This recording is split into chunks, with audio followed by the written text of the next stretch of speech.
Ravichandran Ashwin retirement. ఇది చాలా మందికి చాలా పెద్ద ప్రశ్న. బీజీటీ కంటే ముందు అశ్విన్ రిటైర్మెంట్ ఇస్తాడు అని కూడా ఎవరు అనుకోలేదు. కాకపోతే ఉన్నట్టుండి మనోడు రిటైర్మెంట్ ఇచ్చేసిండు. అసలు అశ్విన్ రిటైర్మెంట్ ఎందుకు ఇచ్చిండు ఉన్నట్లుండి అనే దానిపైన చాలా ప్రశ్నలు వచ్చినాయి. చాలా మంది చాలా రకాలుగా చాలా సందేహాలు కూడా వ్యక్తం చేసిర్రు.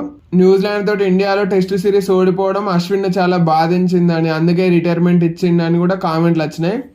కాకపోతే అవేవి నిజాలు కావు. అయితే నిజం ఏంటనేది అశ్విన్కు అట్నే టీమిండియాలో కొంతమందికి మాత్రమే తెలుసు. వాళ్ళే చెప్పాలి. లేటెస్ట్ గా అందులో ఒకరు అంటే అశ్విన్ తన రిటైర్మెంట్ గురించి కొన్ని ఆసక్తికర విషయాలు, అసలు రిటైర్మెంట్ ఎందుకు ఇచ్చిండు, ఎలా ఇవ్వాల్సి వచ్చింది, ఇవ్వడానికి గల కారణాలు ఏంటి, అట్నే తన farewell test. Ravichandran Ashwin retirement ఇచ్చినప్పుడు అంత పెద్ద క్రికెటర్, అంత గొప్ప లెజెండ్, టెస్టులలో హైయెస్ట్ వికెట్ టేకర్లో సెకండ్ పొజిషన్లో ఉన్నాడు. ఒక ఫేర్వెల్ టెస్ట్ ఆడి మన ఇండియాలో ఒక లాస్ట్ మ్యాచ్ ఆడి, అది కూడా చెన్నైలో మ్యాచ్ ఆడి రిటైర్మెంట్ ఇస్తే బాగుండేది అని చాలామంది ఫ్యాన్స్ అనుకున్నారు. కాకపోతే అదేం జరగలేదు. అసలు అశ్విన్ ఫేర్వెల్ టెస్ట్ ఆడాలని కూడా ఎందుకు అనుకోలేదు అనే దానిపైన కూడా మనోడు క్లారిటీ ఇచ్చేసిండు. లేటెస్ట్గా తన యూట్యూబ్ ఛానల్లో ఫేర్వెల్ టెస్ట్ గురించి మాట్లాడుకుంటే ఏమన్నాడంటే, నాకు టీమిండియా ప్లేయింగ్ 11లో పొజిషన్ లేనప్పుడు నేను ఆడలేను. ఒకవేళ బలవంతంగా నన్ను తీసుకొని, అది కూడా నా ఫేర్వెల్ టెస్ట్ కోసం నా అవసరం లేకున్నా కూడా నన్ను ప్లేయింగ్ 11లో సెలెక్ట్ చేస్తారంటే నేను అస్సలే ఒప్పుకోను. అది కూడా జట్టుకు నా అవసరం లేకుండా నన్ను ప్లేయింగ్ 11కు సెలెక్ట్ చేస్తాం నీ ఫేర్వెల్ టెస్ట్ కోసం అని అంటే మాత్రం నేను అస్సలు ఒప్పుకోను అని కామెంట్స్ చేసిండు. వీటితో పాటు రవిచంద్రన్ అశ్విన్ ఇంకొన్ని కామెంట్లు కూడా చేసిండు. అవేంటి అంటే, నా లోపల ఇంకా చాలా క్రికెట్ ఉన్నది, నేను ఇంకా చాలా క్రికెట్ ఆడగలను. కాకపోతే అవతలి వాళ్ళు మీరు ఇంకా క్రికెట్ ఎందుకు ఆడుతున్నారు అని ప్రశ్నించడానికంటే ముందే మనమే క్రికెట్ నుండి తప్పుకుంటే అది కొంచెం గౌరవంగా ఉంటుంది అని మనోడు అన్నాడు.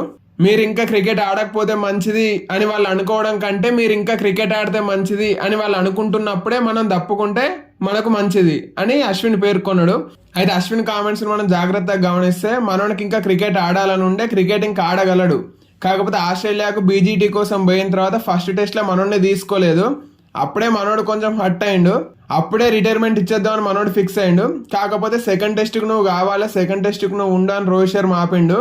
కెప్టెన్ ఆపిన తర్వాత అశ్విన్ కూడా ఉన్నాడు. కాకపోతే మళ్ళీ థర్డ్ టెస్ట్కి మనోడిని తీసుకోకుండా జడేజాని తీసుకున్నారు. ఇక అప్పుడే మనోడు డిసైడ్ అయిపోయిండు, వీళ్ళు ఇట్లా నన్ను ఊకే తాపు కింద పక్కకు పెట్టే టైంలో నేనే పోతే మంచిది, ఇందులో నేను ఇంకెక్కువ రోజులు నలగలేను అనే ఉద్దేశంతో మనోడు సడన్ గా వచ్చేసి రిటైర్మెంట్ ఇచ్చేసిండు.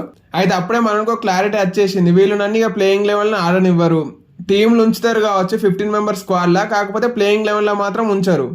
ఇప్పుడు ఎట్లయితే ఆస్ట్రేలియాకు తీసుకొచ్చిర్రో అట్నే నన్ను ఇంగ్లాండ్ కూడా తీసుకోపోతారు. కాకపోతే అక్కడ కూడా నాతోటి ఆడిస్తారా, నన్ను ప్లేయింగ్ లెవెల్ ఉంచుతారా అనేది మనోనికి పెద్ద క్వశ్చన్ మార్క్. ఇలాంటి క్వశ్చన్ మార్క్ కెరియర్ని పొడిగించుకుంటూ పోయే బదులు స్వస్తి వలికితే బెటర్ కదా. ఆ ఉద్దేశంలో అశ్విన్ స్వస్తి వలికిండు తన టెస్ట్ క్రికెట్కు, అంటే ఇంటర్నేషనల్ క్రికెట్ మొత్తానికి. అట్నే అశ్విన్ అన్నది ఇంకోటి ఏంటంటే, క్రికెట్ నేను చాలా ఎంజాయ్ చేసిన, ఈ గేమ్ నాకు చాలా మంచి అనుభూతులను మిగిలించింది. కాకపోతే ఫేర్వెల్ టెస్ట్ అనేది నాకు ఆడాలని లేదు, ఆడకపోయినా మంచిదే అని అన్నాడు. అయితే ఒక ప్లేయర్ అట్లా అనుకోవడంలో తప్పు లేదు, ఫేర్వెల్ టెస్ట్ కోసం బలవంతంగా ప్లేయింగ్ 11లో ఇరికిస్తున్నారని. కాకపోతే మన బీసీసీఐకైనా, కోచ్ గంభీర్కైనా, అలాంటి సెలక్షన్ కమిటీకైనా కొంచెం ఉండాలి. ఎందుకంటే అలాంటి ఒక లెజెండ్ని ఒక ఫేర్వెల్ టెస్ట్ తోటి రిటైర్మెంట్ ఇప్పిస్తే బాగుండేది అని.